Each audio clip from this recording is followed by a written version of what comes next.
Hi, I'm Susan Chopra. A good morning to everyone here on the planet. Blessed be. Well, today my message is for those who don't believe in angels and for those who don't believe that there is a world that exists beyond the world of touch, sight, smell, hear, and in the five elementary world that we live in. Well, if you want to pick up your clues, we have ample evidence around us spread in this humongous nature that God has created where everything exists in duality.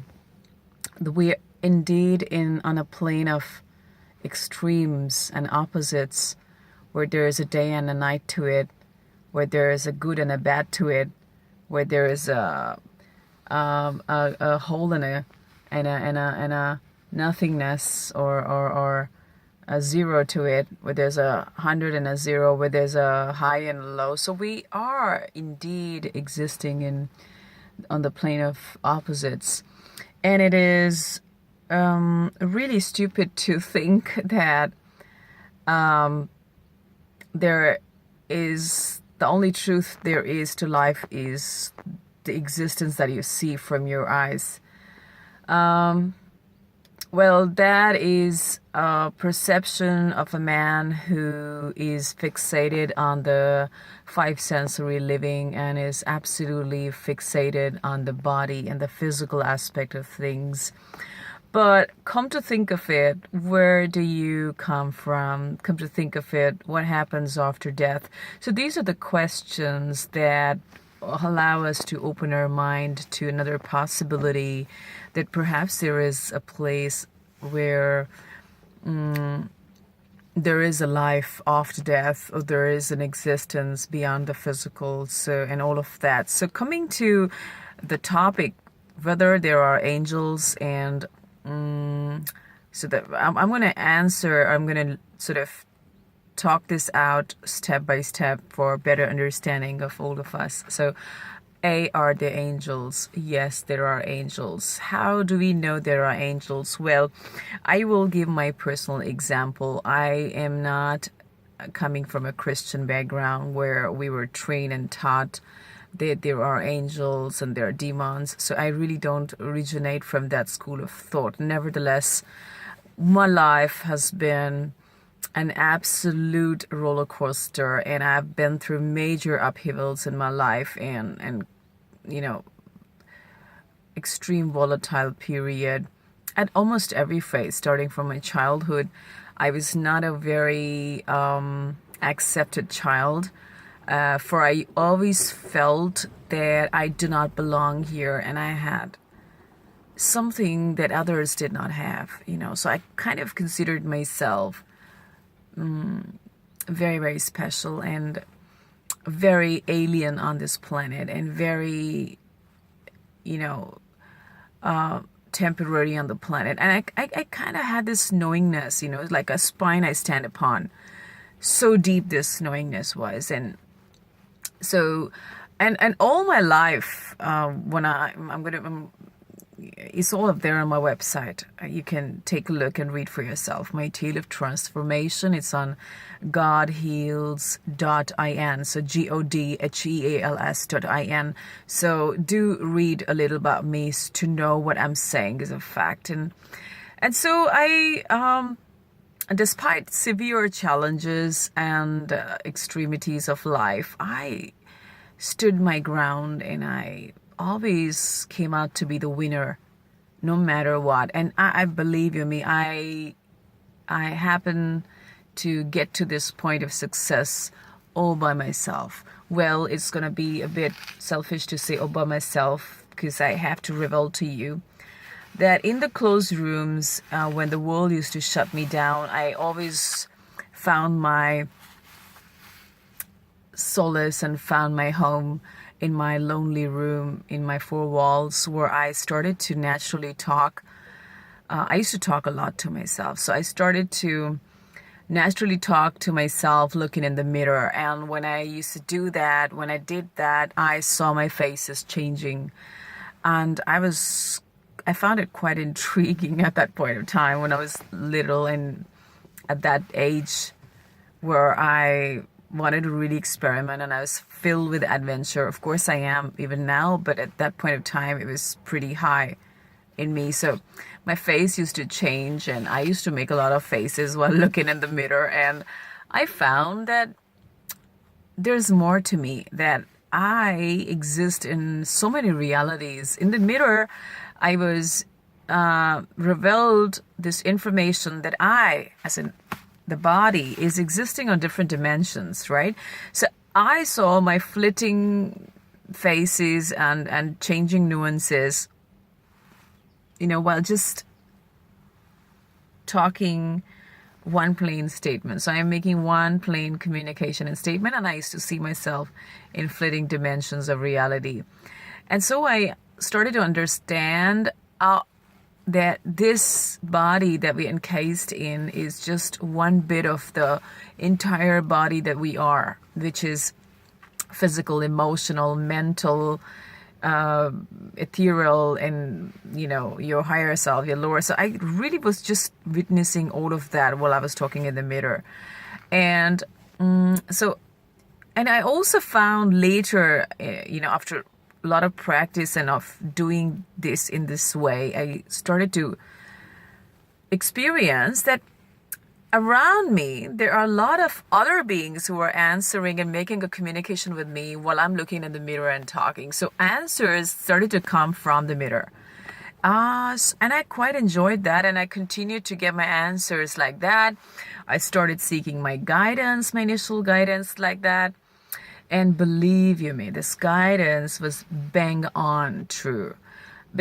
It's like I have a question or a doubt. I go to the mirror, I ask a question, and mirror answers me back. These were indeed my angels who were talking to me, who I used to see as flitting white ghostly images, It's something like when you look in the mirror too long in the center of the forehead, the vision starts to blur up and you start to see aura and a lot of haze starts to form.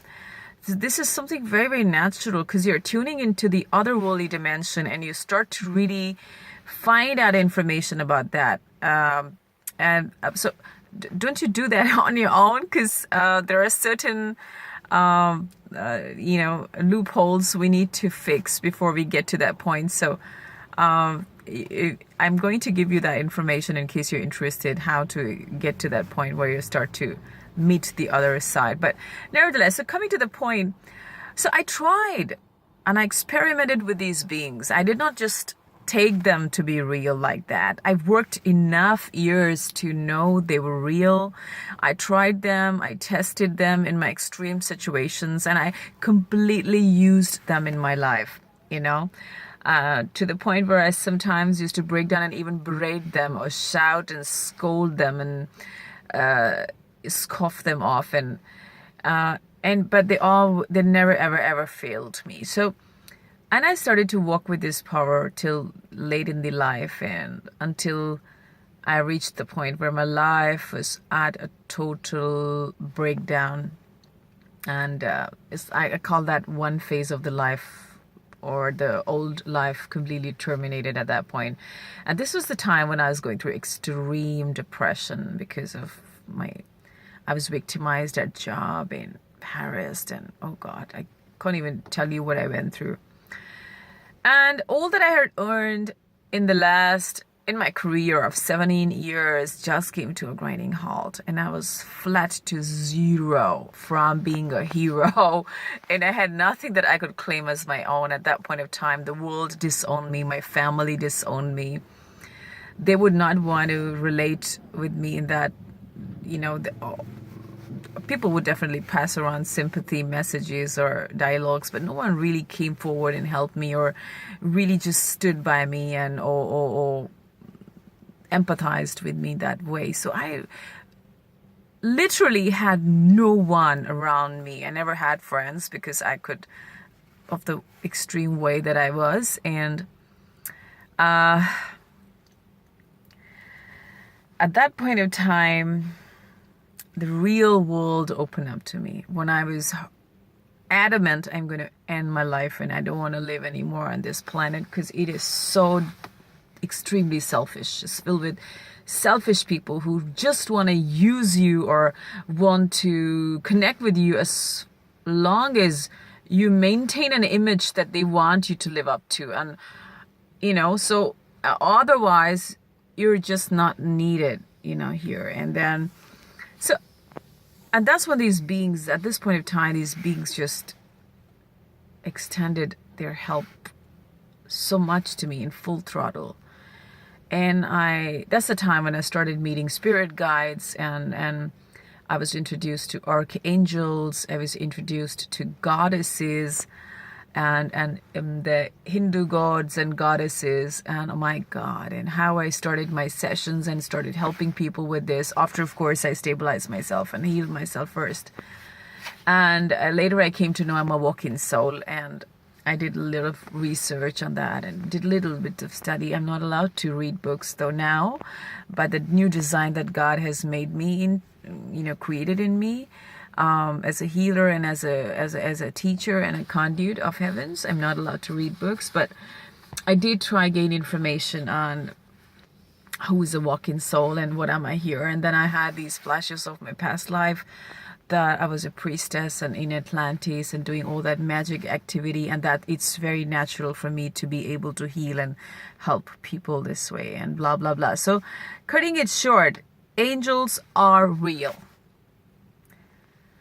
If you haven't yet encountered them, it doesn't mean they're not for you. It's just that you're living in an oblivion, and consider this video to be a sign that these beings are wanting to connect with you so that they can open you to the true potential that you are, so that you get the quality of life that you're here to experience, right?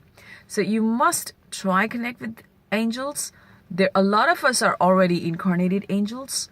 We are already angels walking in human avatar to help the planet at these most difficult times when it needs to evolve and struggling with existence itself, its own life itself. So we're here to help, and many, many incarnated angels all across the planet are waking up to this call.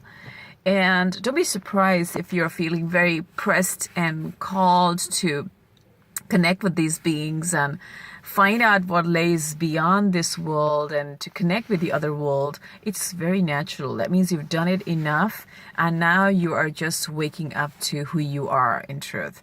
So honor your feelings, honor your intuition, honor everything that life is bringing to you, right? I connect with you more often. This was a random extempore talk, and I'm sure it's going to help you in some way. Thank you for hearing me. I wish you loads of love and light. May your consciousness ascend right at this moment. Angel blessings, love and light.